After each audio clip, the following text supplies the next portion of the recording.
Hey guys, today we're reading about fossil fuels today, and it's split into a couple of different parts. So, first part here, first paragraph.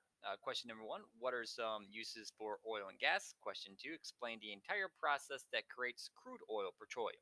Introduction of fossil fuels. The oil and gas we use every day to run our cars, heat our homes, and generate electricity took million years to form.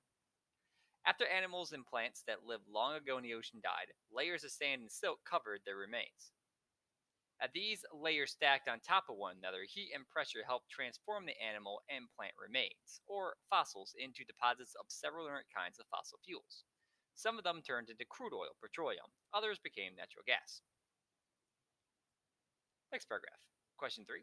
How is crude oil made into usable products? Question 4. Use the internet to find one other use for oil besides what is listed in the reading. Crude oil. Once crude oil is removed from under the ground, it is sent to a refinery. Oil refineries are huge factories that separate petroleum into different usable products. Although more than 40% of all petroleum shipped to refineries is made into gasoline for cars and trucks. Most of the rest is used to produce diesel fuel, jet fuel, or plastics. Plastics from crude oil appear in many everyday products, including electronic devices, shopping bags, and clothing. Next paragraph, question 5. Use the internet to find the top 5 oil producers in the world. As you consider all of these important uses for crude oil, keep in mind that the countries of North Africa and Middle East contain more than half of the world's known oil or reserves of petroleum. Much of this is still located in the area surrounding the Persian Gulf, an area that includes Iran, Saudi Arabia, and Iraq. A single country in the Persian Gulf, Saudi Arabia, controls nearly 20% of this total. Next paragraph, question 8. Which two countries are the most populated on Earth? 9. Use the internet to find the meaning of the word scarce. And 10. What is the problem with fossil fuels being relatively scarce?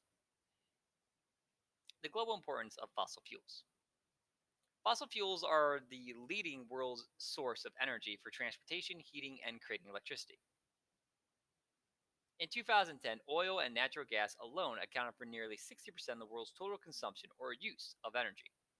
In recent years, China and India, the two most populous countries on Earth, have greatly increased their consumption of fossil fuels.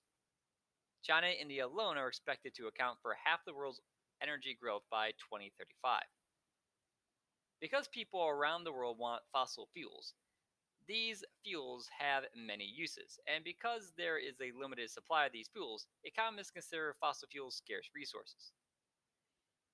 This relative scarcity of fossil fuels means that individuals, companies, and countries must make choices and compete to have access to the amount of fossil fuels they want.